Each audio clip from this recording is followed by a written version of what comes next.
Evercreech Junction, Somerset. It was to be the Clapham Junction of the West, the place where one line branched away to Bath and collared the Midland trade, and the main line ran to Highbridge and collared the coal from Cardiff. That Pickwickian figure in the frightful hat is, I'm sorry to say, me talking to the station master. But a station master's life, that's something worth living. And you can see why Evercreech Junction wins the prizes for flowers and tidiness.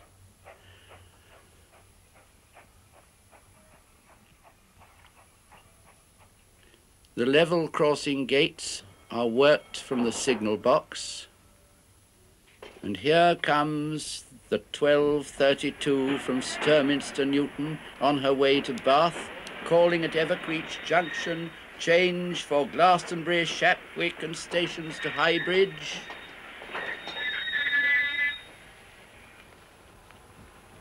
And as we say goodbye to the station master, please notice that on expenses I'm travelling first.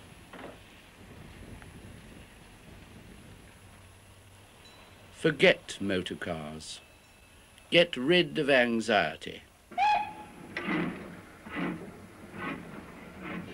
And here, to the rhythm of the Somerset and Dorset Joint Railway, dream again that ambitious Victorian dream which caused this long railway still to be running through deepest, quietest, flattest, remotest, least spoiled Somerset. This is the line we'll be travelling on. Once it was part of a grand scheme to unite Wales and the southwest, and even to stretch to France. The scheme failed, and the main line went along there on the right to Bath and the Midlands. And here's our own bit of line, reduced to a branch, and even that has lost its twigs to Wells and Bridgewater.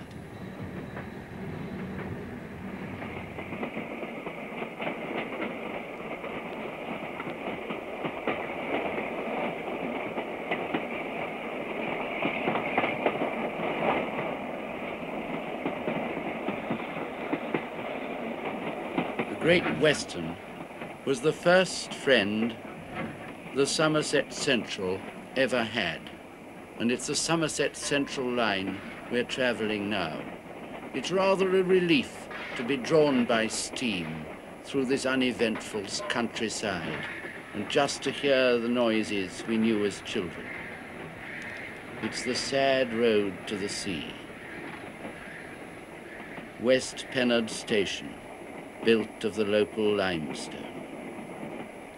And one of the reasons why the Great Western liked this line a century ago was because it was also broad gauge, like the Great Western used to be. Oh, by the way, there's Glastonbury Tor, and how nice to see it without a foreground of villas and petrol stations.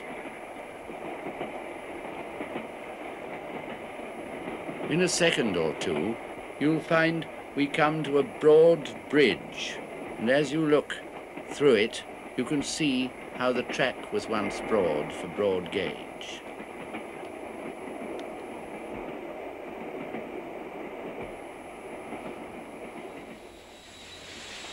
Glastonbury Station.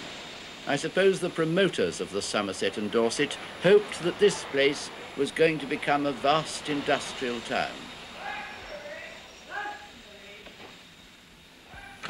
As the train, when it stops, waits here for 2 minutes, I always like to get out and have a look. There's always something to see in a railway station. Let's have a look at the waiting room. Gas light,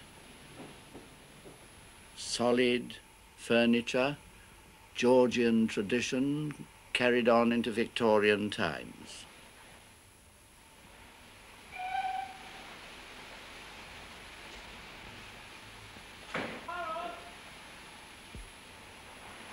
I say, I hope you're enjoying this journey as much as I am. You rarely see much more country once you've got out of the railway station from a train than ever you do from a motor car. No hoardings, no road signs, no lorries in front of you, and no neurotics hooting behind you. This is Sedgemoor. Do you remember Hardy's poem, The Tramp Woman's Tragedy? It's written to a sort of railway meter, and it fits here. From Wynyard's Gap, the livelong day, we beat afoot the northward way we had travelled times before. The sun blaze burning on our backs, our shoulders sticking to our packs, by Fossway fields and turnpike tracks, we skirted sad Sedgemoor. For months we padded side by side, aye, side by side, through the great forest, black moor wide, and where the Parrot ran. We'd faced the gusts on Mendip Ridge, had crossed the Yeo unhelped by bridge, been stung by every marshwood midge, I and my fancy man.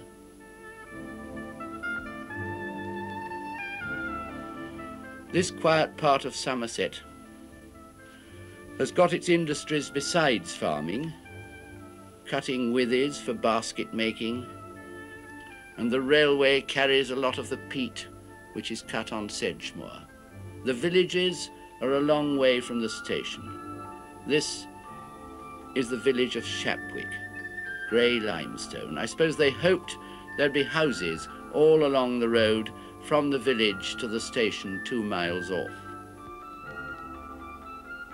And at Eddington and Birtles, they built a railway hotel by the station. I suppose they thought you'd need a rest before the walk to the village.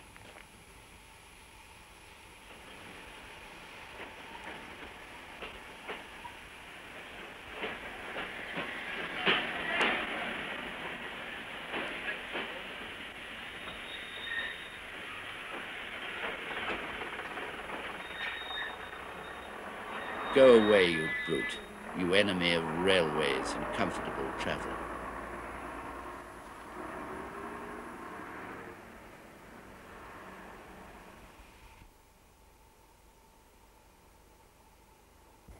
You know, I'm not just being nostalgic and sentimental and unpractical about railways.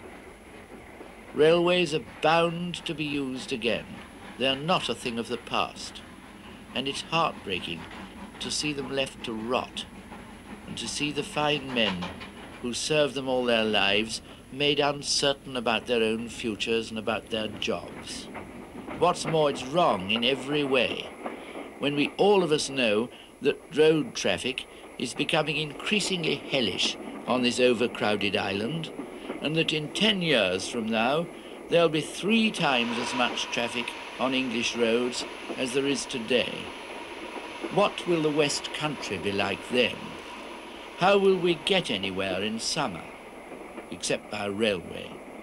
How will we see any country, except from a train?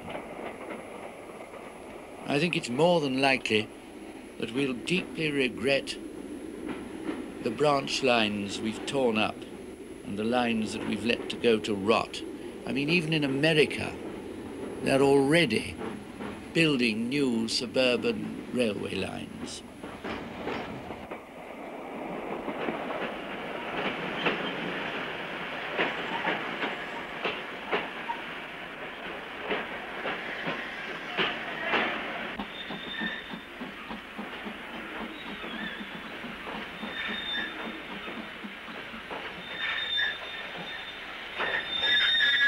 Here's High Bridge, the end of the passenger line of the Somerset and Dorset, and so I suppose I'd better get out.